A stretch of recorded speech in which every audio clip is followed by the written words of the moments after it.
All right, we just saw the Phoenician Scheme. Yeah. It was a very Wes Anderson production. Very Wes Anderson. Yeah. I'd argue less Wes Anderson than his other films, I would say. I think it's a low on the Wes Anderson scale, but it was still great. I liked it. Okay. Elaborate upon that, though. I feel like you compare movies like Moonrise Kingdom, Grand Budapest Hotel, like colors pop, camera angles, and the whimsiness always are like in sync and like explosive, quote unquote. I felt like this was lower on that scale. I think it was still. I mean, it's still Wes Anderson. Like opening scene where he looks over and the guy blows up. Like that was pure Wes Anderson. It was great. But I don't know. Like I think I enjoyed it because I feel like with the style of Wes Anderson, I would see another director would like just keep upping it, and then it would get overwhelming. But I think he toned it down a little bit for this one, and I enjoyed that a lot. So, I just characters are great. Like Michael Cera was a surprisingly amazing role. I love Michael Cera in this. Really. Yeah. And then like the basketball sequence, like I was laughing at.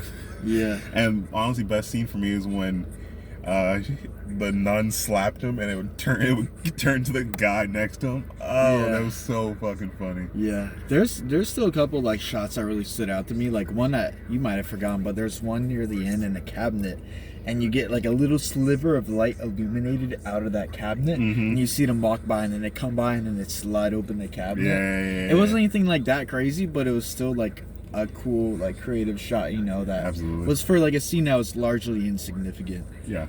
But yeah, to me the most impressive thing was like the dialogue. Like it's fast, so fast, it's frantic, it's clever. Yeah, it's very Wes Anderson. It's like one of those where it's like I need to rewatch it to know exactly what's going down, because the whole movie is based around like clever negotiations, to where this guy can get as much of a percentage from each of these investors as he can, and like the way he tries to sway, it's like some of that stuff went over my head. I would love to see it again and see what happened. And I think a benefit of this movie is it'd be an enjoyable rewatch. I think a lot of films, like you're like, I don't want to watch it again. This one would be, I think, just as enjoyable. It really felt like all of Hollywood joined forces. Like there must have been at least 10 iconic actors and actresses in this film. Like it was crazy. Like I don't know if you caught, but they had Bill Murray in that film. Bill Murray, he was barely in it. Like it's such a, like they had so many big actors. Like big actors were just like, hey.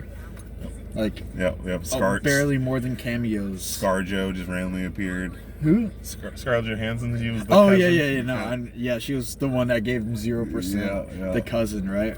Oh God. I don't know. You just feel good watching this movie. Like you're just always laughing, and you're always just trying to like look at the beautiful shots and figure out what's going on. Like it was enjoyable 2 hours. Yeah, I'm largely critical of films that are usually not horror, mainly because I love the unpredictability of horror and mystery flicks. Just not knowing what's gonna happen next. Not like the typical Michael Myers, but like an A24 horror flick where you're not really sure what's gonna happen. Yeah. But the Wes Anderson films are like the perfect embodiment of what the fuck's next gonna happen. You literally never know. Like the finale scene with Benedict Cumberbatch, I won't spoil. This is like, what the fuck? Like it's actually a jump scare. He's like, I decided to change it, and it was like, what the fuck? That was so funny. There's just so many one-liner, like quick, just what the fuck moments in this movie that it's just so enjoyable. Yeah. So I honestly, to be fully honest, I'm not a big. I haven't enjoyed many of his films that much.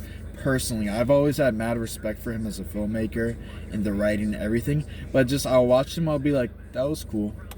But honestly, this was probably my favorite of his. I really liked Isle of Dogs, but like the last one I watched, I thought was cool. The Tenenbaum Family. Like I thought it was cool. I thought it was a good film, but it was just not something I would rewatch. But this one, I agree with you. I think I'd rewatch it. So I think I'd give it a strong 8 or 9 out of 10. Ooh, wow.